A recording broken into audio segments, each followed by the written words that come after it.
Hello and welcome to the 2016 TV Toastmasters International Speech and Evaluation Contest. Thank you everyone for coming today, and those of you that are filling contest roles, doubly thank you. That is one of the hardest things about being the contest chair, is getting people to come and serve, to support those who want to grow through competing in a contest. So everybody, give them a round of applause, please. They are the unspoken heroes today in our meeting. I have the distinct pleasure of introducing our Toastmaster Day. She is our club president, and she's celebrating a birthday today. So we are doubly blessed to have our Toastmaster for the contest, Michelle Lewis. Thank you, Rick. And thank you for not disclosing my true age on camera. Well, welcome. We have such an exciting contest in store today. And I think we could potentially have our world champion of speaking here today. So we're starting at the club level, and the opportunity for today's winners will go on to the area, the division, the district, potentially for the speaking contest, the international contest, the semifinals, and then the world championship. So give a round of applause for an exciting meeting today. Our chief judge is Ms. Carol Cormley. Carol, has everybody been briefed? Do you feel comfortable if you want to come up here or acknowledge? The judges and all the workers have been briefed. Okay, great. I would like to ask everyone to make sure their cell phones are on silent. And please, no photos during the contest. I want to thank you, Carol, for being the chief judge today. And I'd like to let you know that today I'm going to introduce the speaker. I'm going to give the speech title, and then the speaker's name only. I'd ask that you keep the round of applause until after the speeches are over. And we are now going to transition into our first speaker for today. We have selected the order. The order for today is going to be speaking first, Richard Gant. Speaking second will be Stephen Ahrenholz. I have a clarifying question. Yes. About timing. My apologies. Okay. Do I start the timer when the speaker makes a gesture or when the Yes. first words come out? When the speaker makes a gesture. With the audience. Thank you. Our first speech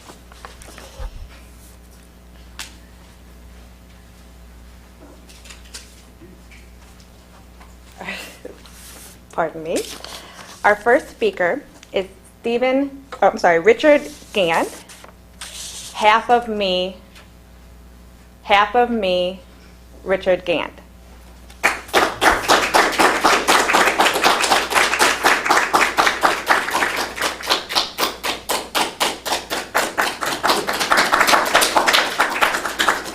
Thank you, Madam Toastmaster. 219 days ago, I was sitting in my doctor's office. It was my semi-annual physical, a follow-up on a blood test that I'd had a few weeks before.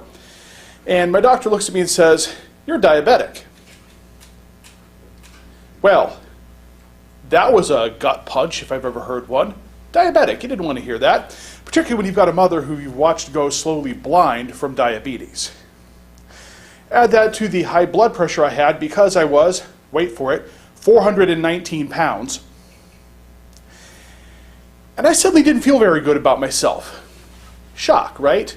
Probably isn't a surprise to hear that I didn't feel very good, period. My doctor then looks at me and says, "But the good news is your A1C is just low enough that if you get serious about losing weight and controlling your diet right now, you probably won't need to ever use insulin or take any medication for it." And I looked at him and said, "Hang on, I'm still coping with this whole diabetes news. Give me a second." Now, to put that 419 pounds in perspective, I don't know if you can see this Fitbit that I'm wearing. I got this one after I'd lost 40 pounds. When I got it then, I had to wear it like this. You see the gap there? That was after losing 40 pounds. I did not feel very good about myself. And I went home that day, and I was the only one at home because I work weird hours. My wife was still at work, and I'd left my son at daycare because I needed to cope with this a little bit. And I didn't cope very well. What I did was I freaked out. I had a mild panic attack, just a little one. And the only thing I could come up with to start getting it under control was to start saying, okay, well, if I need to start worrying about my diet now, today, technically 20 years ago, but right now, then I need to do something now. So let's sit down and work out what the calories I've been eating look like. Then I thought about that again and said, let's not do that, because that's going to be very depressing when I work this out. Instead, why don't I go ahead and work out what the things that I would like to eat if I wasn't eating at McDonald's drive-thru 3 times a day would look like. And I sat down, I started working out, and obsessively working out. My wife comes home and says, what are you doing? And I said, well, because I found out I'm diabetic, I'm trying to get my diet under control, and I've got to get my calories worked out. Ah! I think I might have actually said it that way. I'm not positive. I wasn't recording it at the time. And she said, take a deep breath, put that stuff away for a minute, tell me what's going on. And I had to let her know. I was terrified. I didn't want to go blind. I watched my mother struggle with this. She was blind. She had to go in for specialized surgery where they take lasers and burn capillaries out on her retina because they were bleeding because she was diabetic. And she described it as being jabbed in the eyeball with a needle hundreds of times. Yeah, that sounds like a great thing to go through. I'll stop do that. Thank you very much. After I got done with the panic, I went in for my next follow-up with my doctor a week later because he wanted to find out for me what my plans were. And I looked at him and said, I'm going to lose weight. Now, I've seen this doctor for 15 years now. I've told him that at least once a year for 15 years. And he looked at me like, uh-huh. Sure you are. No, really, I am. I'm going to lose, let me think about it. I weigh 419 pounds. When I tried to join the Army when I was 17, I was told I should weigh around 220 pounds for my weight, so I need to lose 200 pounds. I'm going to lose 200 pounds. He said, well, good luck to you, but I think you should weigh 200. And I looked at him and said, we can worry about the last 20 pounds once I'm there, because remember, when I come back in here weighing 219 pounds, you'll be arguing that with half of me. So, that was 219 days ago. 7 months, almost exactly. So how have I done? Well, as you can see, the Fitbit doesn't gap when I wear it, so I must be making some sort of progress, right? I've lost 96 pounds so far in the last 7 months, which day to day, I don't feel like I've made a lot of progress because I get up every morning, I stagger into the bathroom at 3:30 in the morning because I get to work at 5. I peer at myself. Oh, yeah, still fat. Where's all this work going? Well, the work's obviously going somewhere because I've lost 96 pounds. And when I say it that way, it sounds pretty great. And I could stand here and say, this is how I did it, but that's boring. Nobody needs to hear how I did it beyond I exercised and I ate less. I did a lot of walking. I do a lot of walking. The thing I want to talk about very briefly is why. Because you heard me say several times, I don't want to go blind. I don't want to get shot in the eyeball with lasers. I don't want to be blind. I like reading. I like seeing things. I like not tripping. But that was just why I got started. The more important reason is why I stuck with it. I've been afraid before. I got told I had high blood pressure. I take 2 different pills for high blood pressure. That didn't get me motivated. What happened here? Why am I motivated now? Is it just because I'm terrified? No.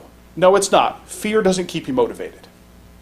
Fear never keeps you motivated. It gets you motivated just enough to run away, and then you celebrate your victory over short-term death with a cheeseburger. If you're me, anyway. It's a terrible way to celebrate. No. What's got me motivated is I'm starting to feel better. I noticed that I can keep up with my son. I have a 5-year-old. Have you ever tried to keep up with a 5-year-old? It's difficult. My son, my wife, my desire to be there for them is what's kept me going. That's why I'm going to lose half of me. And I'm halfway there already. Madam Toastmaster? Thank you, Fred. I'd now like to time a minute to allow our judges to complete their evaluations.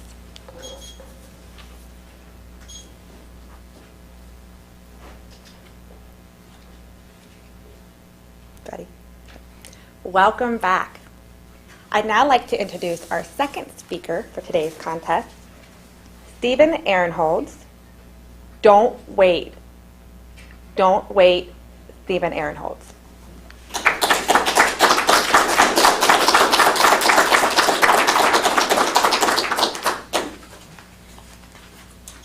Hello? Oh, hi sis. How are you? Oh, good. Yes, we're looking forward to coming up and visiting with all of you at Thanksgiving time. Are we having it at Mom and Dad's, or are you guys hosting this? Oh, okay. Yeah, we really are looking forward to spending some time with all of you. There was something you said you had wanted to talk to me about before we got up there. What was that? Oh. Well, I had no idea that Mom felt that way. You know, she has never said a word after all these years. Oh. Well, I'll have to make some time while we're up there and talk to her. And I won't tell her that we've talked and that you filled me in on this. Okay. All right, well, we'll see you in a couple of days, and thank you so much for letting me know. I'll talk to her while we're up there. I'll take advantage of the opportunity. Okay, love you. Bye.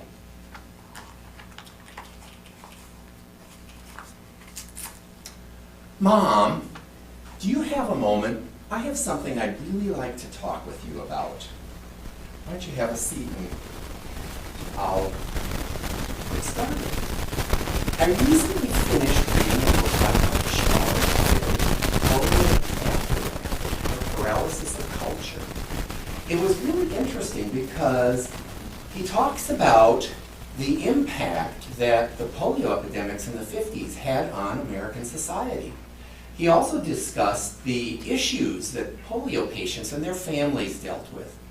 One of the things that he had mentioned was that they often don't talk a lot about what they're going through or how they feel about it. And you know, that pointed out to me that that's something that we really hadn't talked too much about when I was growing up. And I was wondering, I mean, I got sick when I was so young, and I think that had to really be devastating for you and Dad. I mean, I know that you had been trying to get me vaccinated, and the pediatrician's office was saying, well, they're not vaccinating patients right now because there had been some problems with the vaccine in the early spring. Well, unfortunately, and unfortunately for me, this was a failure of the medical establishment. I mean, the Cutter vaccine had some problems with cases of polio among people who had been vaccinated, but they had it resolved by early summer. And you were trying to get me vaccinated during the summer, and they still weren't doing it. I know you were really frustrated about the fact that my cousins that lived in the rural northern part of the state had no problem getting vaccinated at all. But you know, this was a time when physicians and their practices didn't necessarily pay that much attention to concerns or questions that their patients had or their patients' families. So I really wanted you to know that I appreciated everything that you and Dad have done. I mean, you made sure I got all the medical care I needed, and then you guys had to actually consider buying a house because landlords didn't want to rent to a child and their family that were going to be beating up their floors with braces and casts. So you haven't said a lot, and when I wanted to talk about this more several years back, I sensed a certain amount of reluctance on your part to talk with me about it. But I wanted you to know that it's something that I don't hold you responsible for at all. I mean, you guys have done everything you could, and I really appreciate the efforts that you put in, because I think you did really well.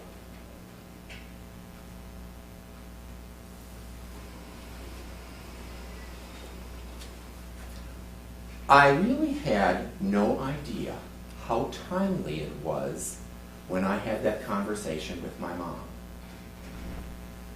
This was something that we hadn't talked about directly for decades, because the polio epidemics in the United States were still occurring in the mid-50s. And I had never had any indication from her that she felt she was responsible for it. I also had no perception how timely it would be for me to have that conversation with her, because my mom was diagnosed with non-Hodgkin's lymphoma in February of the following year, so about a short 3 months later. And then when she passed away at the end of May, there were no unfinished conversations. I was actually somewhat surprised to realize what a gift it was to myself to have been able to talk to her and dispel something that she'd been carrying that I didn't know about, a concern that she had. And it wasn't her fault. She wasn't responsible for the fact that I had gotten sick when I was 15 months old. My advice to you, if there's someone that you have in your life that's important to you, there's something that you've wanted to talk about, but you just haven't done that conversation hasn't come up. My recommendation is, don't wait. You have no idea how long or short your window of opportunity might be. Madam Toastmaster?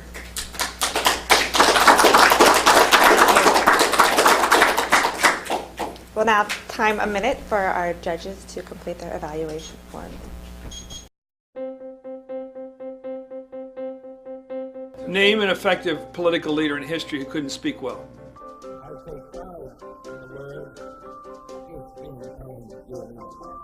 There aren't any.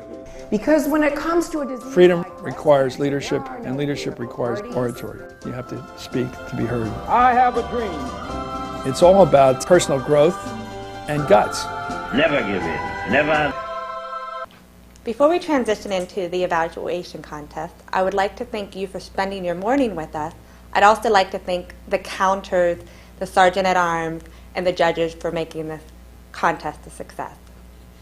I'd now like to introduce our target speaker for today, Tammy York. Tammy is the author of the best-selling book, 60 Hikes Within 60 Miles, Cincinnati.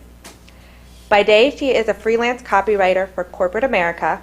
Late at night, she is a blogger and an essayist. I fix clocks, Tammy York.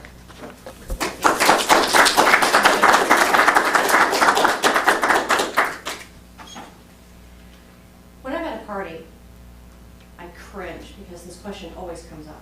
So, what do you do for a living? I cringe because I know there are 4 standard responses. Response A, complete and total condescending. Oh, you write books. It must be nice to have that much free time on your hands. B, oh my gosh, how long does it take?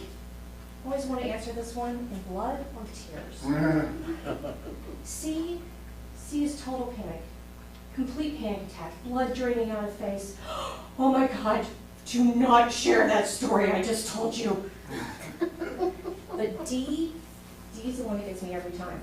How do you write a book? How do I write a book?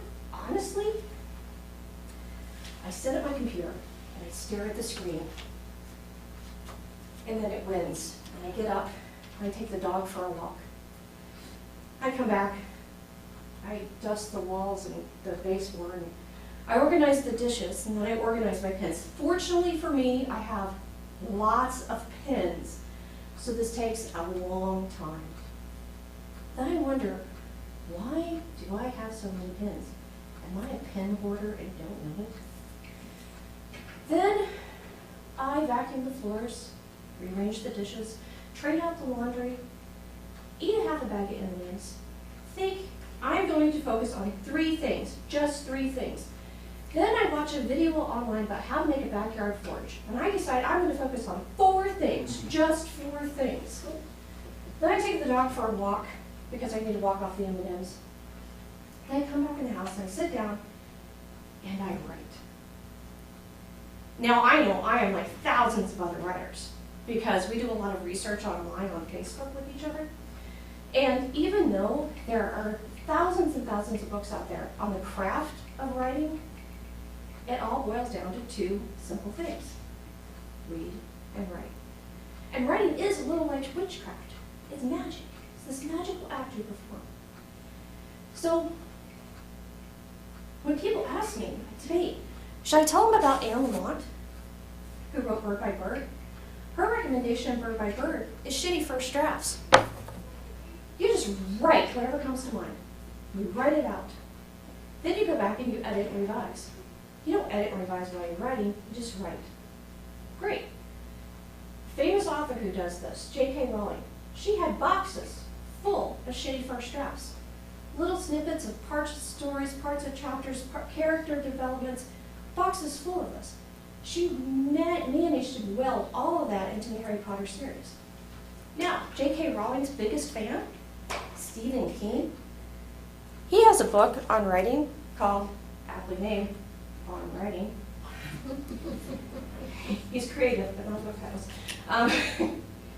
His book on writing, he recommends that you read, and you read, and you read, and you read.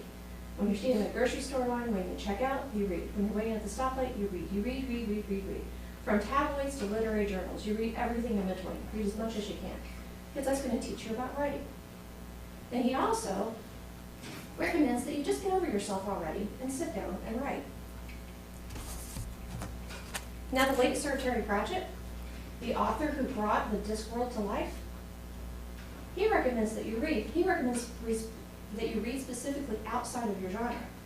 So if you write science fiction, you read Westerns. If you write memoirs, you read romance. Whatever makes your skin crawl, whatever genre you walk way around in the library, that's the one you need to go to and read, because it will teach you more about writing than anything else ever will. Now, Julia Cameron, she's kind of like the guidepost. Her book, The Artist's Way, she recommends that you write morning pages. Now, morning pages are an exercise that when you get up in the morning, longhand, you write out 3 pages, whatever comes to mind. This is an enormous, rambling, barreling, out of control, train of thought brain dump. Whatever pops in your head, you write down. Having said that, there are no grammar police, there are no grammar Nazis, there are no 4th grade language arts teachers standing over your shoulder with a misplaced sense of justice. You write wherever you want. No one's going to read them, no one's going to judge them, no one's going to even see them. But having said that, most people who do morning pages have a pact with another writer that in case one of them dies, the other writer's first job and only job is to immediately find the other one's morning pages and set fire to them. Because like I said, sometimes in your morning pages, you just have to write what comes to mind. And you might be venting about your children, your spouse, your neighbors, your friends, or your crazy parents you have to deal with on a daily basis. You never know what's going to pop up. So if you use all of these tools, you can learn how to write. But no matter how many books you buy on writing, like me, and writing fiction, writing nonfiction, writing memoirs, writing, all these books I have on writing, no matter how many books you buy, it still boils down to 2 simple but ridiculously hard things to do. Sit down and write.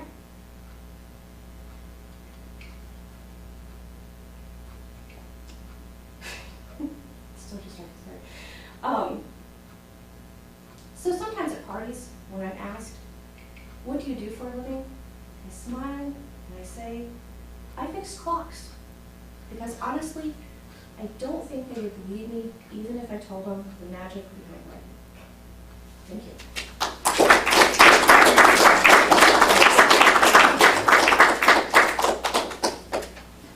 I'd now like to ask our Sergeant of Arms to escort my contestants. Is that correct? Out of the room. Welcome back. I'd like to ask our test speaker, Tammy York, to please come up so we can ask her a few questions.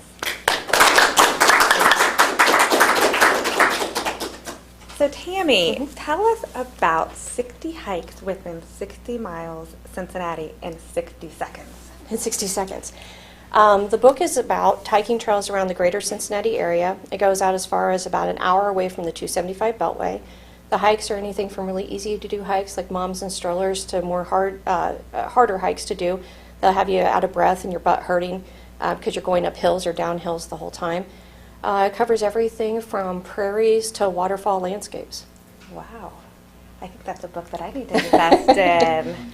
So what is your biggest challenge being a blogger and trying to differentiate between writing a book and then blogging? Actually, my biggest challenge is having children at home to writing, because by the time you get into that stream of conscious thought where you're going with the flow, somebody comes up and asks you a question. So it's writing for me is the same no matter what kind of writing I'm doing. It's just a different topic that I'm covering or a different vector, but it's the interruptions that will throw me off, and then I'll come back to it and I'll be like, I didn't even know where I was on that, so then I jump over to something else until I pick back up on that train and we'll jump back. So I usually have 4 to 5 writing projects rolling at the same time. So does that mean you're in the process of writing a book? It might. Right. We'll let you keep your secrets about your book. I think the other thing I would be interested in asking you is when you were talking about the different inspirations and styles, are you more heavier than you write all the time, or do you read all the time, or do you try to balance? I try to balance the two. I found that the best time for me to write is really, really late at night, like 11 to 2 a.m., because no one interrupts me then. No school is calling saying the kids are sick. No kids are coming up and saying, can I have ice cream? Because they know that's my weak point is, like, if I'm busy, I just go, yeah. They could be like, can I blow up the house? Sure. So when I'm writing, I kind of get into a train, and that's when I want no distractions at all. As far as reading, I read all the time. I have a Kindle reader on my phone, and I'm usually carrying around 1 or 2 books. I have books hidden in my van, so if I'm stuck anywhere, I can pull one of those out and read. And other than reading, what else, and writing, what else do you like to do? Hiking. And hiking, of course. Those are my things. I also do artwork. I do. I draw adult coloring pages for market, and then in addition to the hiking and the writing and the drawing of adult coloring pages, I also do metal art. I do sculptures by welding and using a blowtorch. Wow, you are quite the artistic person. I'm the hummingbird. And you even speak very well, so we really thank you. appreciate you being here. So are we getting close to our wrap up? All right, well, Great. thank you. Thank you for having me. Thank you. Our first participant in the evaluation contest is Steve Ahrenholz. Steve Ahrenholz.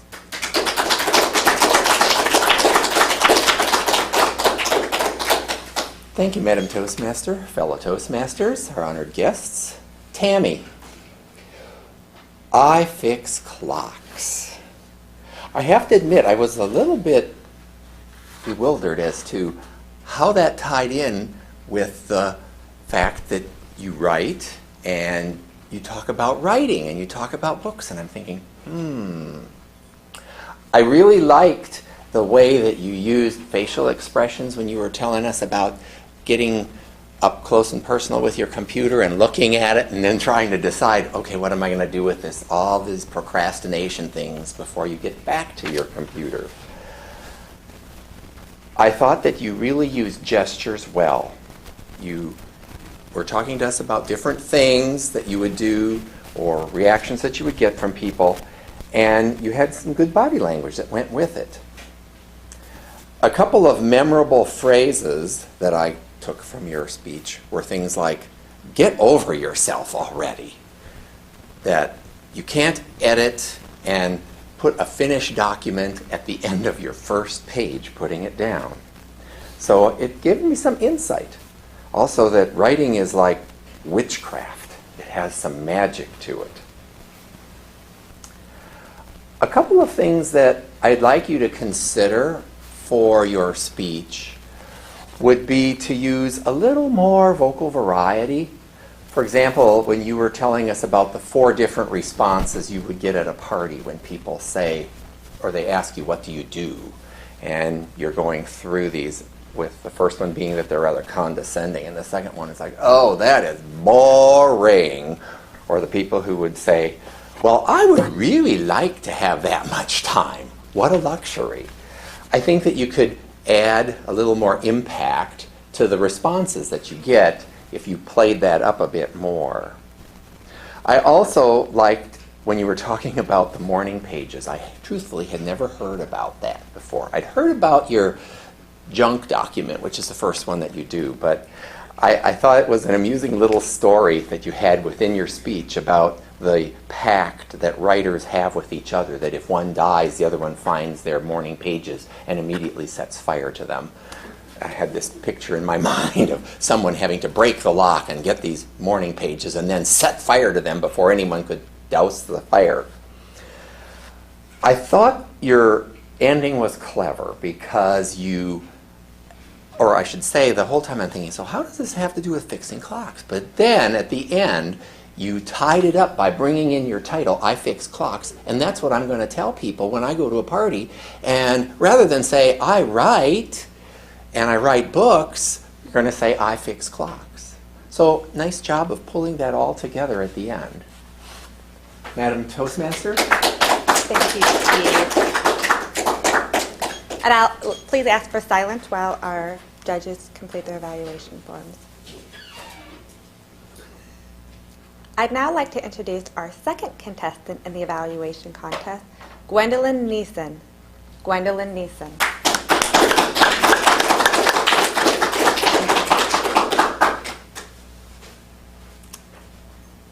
Tammy, I Fix Clocks.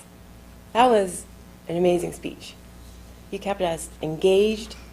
When you used your nonverbals, we can actually I could actually visualize what you were saying. Dusting, organizing. The way you used your hands, the way your facial expressions came across, I felt like I was there in the room with you. The title was interesting because it had nothing to do with what you really do. You're a writer. So that made it memorable. I'll remember you. I'll remember the fact that you're a writer.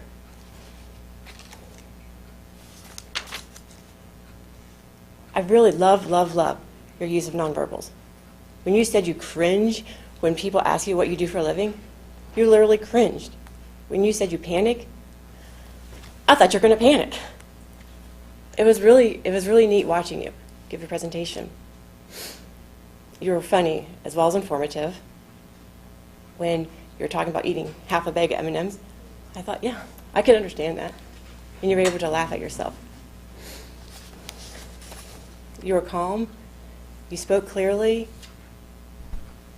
If I had to give any suggestions at all, because it's not an easy thing to do, since you gave such a great presentation, it would maybe be the fact that you come across as such a tender personality.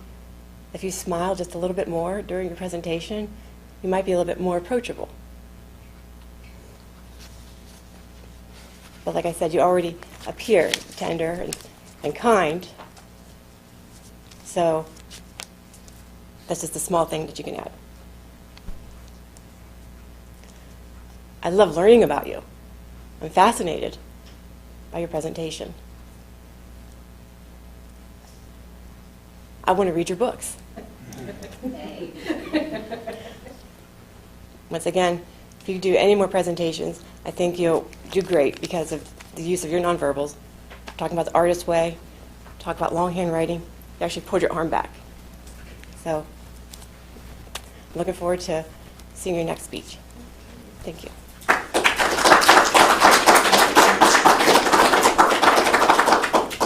I now ask for a moment of silence while the judges complete their evaluations, and then the contest chair and the counter will please collect the ballots.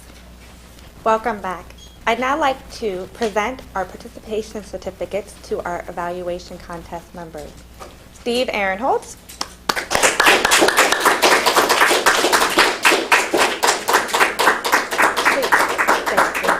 Stay up here. We're going to do some interviews afterwards, so I ask the contestants to stay up here. And Gwendolyn Niesen.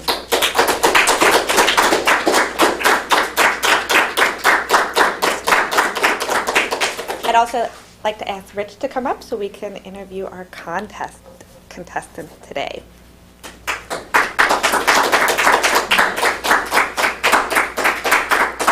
Steve, you mentioned that one of your interests and hobbies is fitness. Tell us a little bit about what you like to do for fitness.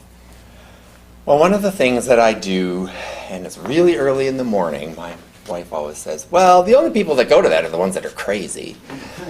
But when I get up at 4:25 in the morning to go to a 5:30 a.m. spinning class, which goes for an hour, I get finished with that, get to work, and I'm thinking, well, first of all, I could really eat again because I had breakfast at 4:45.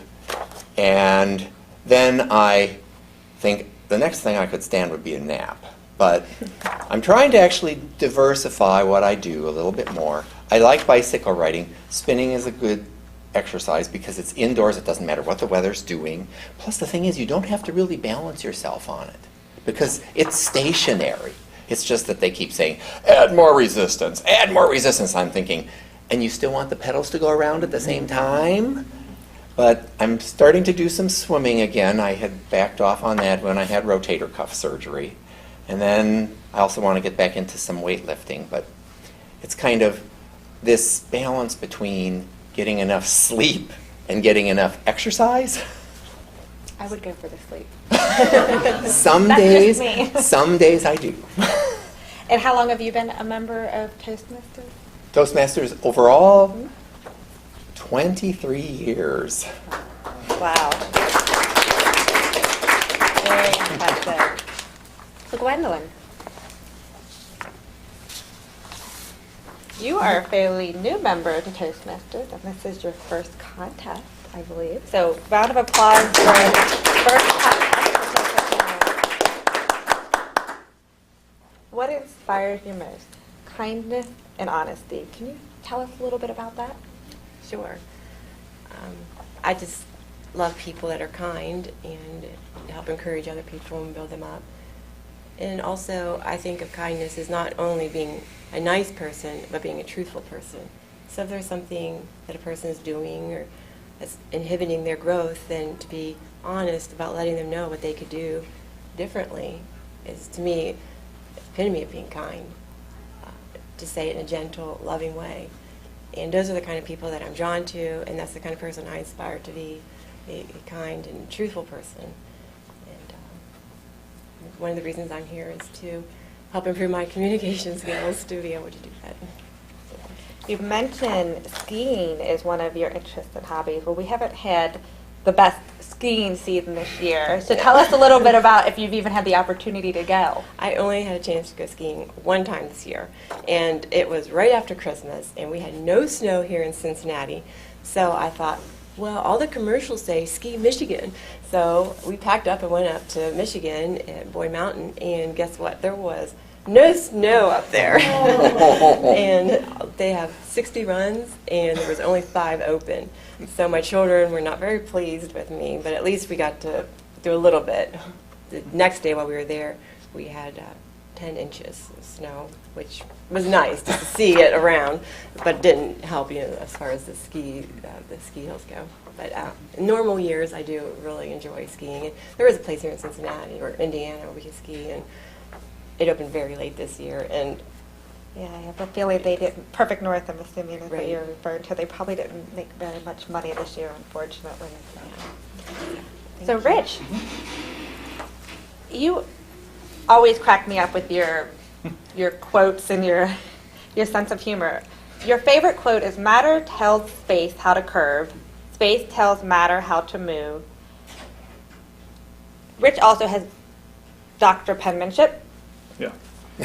And we worked it out with a nervous system designed to hunt bananas. Tell us a little bit about that. All right, well, the first part of that, matter tells space how to curve, space tells matter how to move, is actually from Albert Einstein trying to sum up his general special theories of relativity, because in it he says gravity basically works like that famous thing where you put a heavy weight on a rubber sheet and it bends the sheet down. The second part of it, and we worked it out with the nervous system designed to hunt bananas, was from an internet comedian just commenting on how, if you think about it, it's amazing we can do anything. I mean, we're we're a bunch of primates who act a lot more like chimpanzees than we try to pretend that we do. A lot of times they come across as more civilized if you watch them in the wild, and yet we've managed to work out things like, you know, general relativity, figure out how gravity works, figure out how atoms work, sort of at least, figure out how to cure diseases. Now, the chimps would come back and say, yeah, we didn't invent global warming, though, so I think maybe we're ahead. But hey, you know, everybody to their own. So I thought it was just a wonderful testament to how clever we managed to be despite ourselves. And I think 96 pounds in 7 months, I think that deserves another round of applause. Really impressed, and we are glad that half of you is no longer with us, or you're getting close to half of you being no longer with us. Me right now. But really for your health and for your family, that's wonderful. So I'd like to thank all of our contestants today, and we're now going to transition into the awarding of the placement certificate.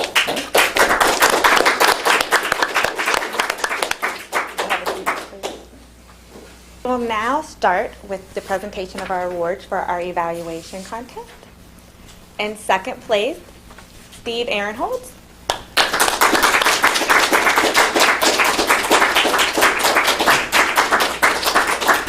Thank you. And our winner of today's contest, Gwendolyn Niesen.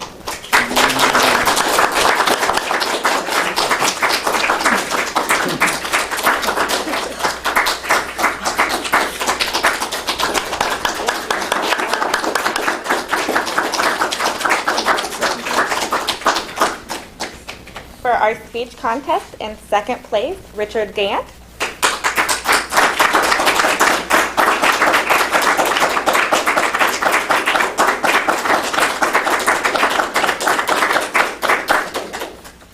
And in first place, Stephen Ahrenholz.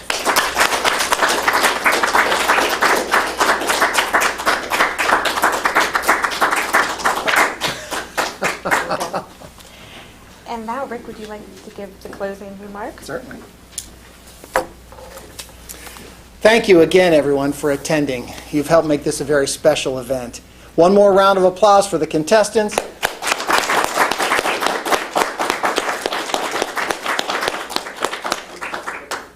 The contestants at the club level move on to the area level. The area contestant winners move on to the division contest, and the division contest winners move on to the district level.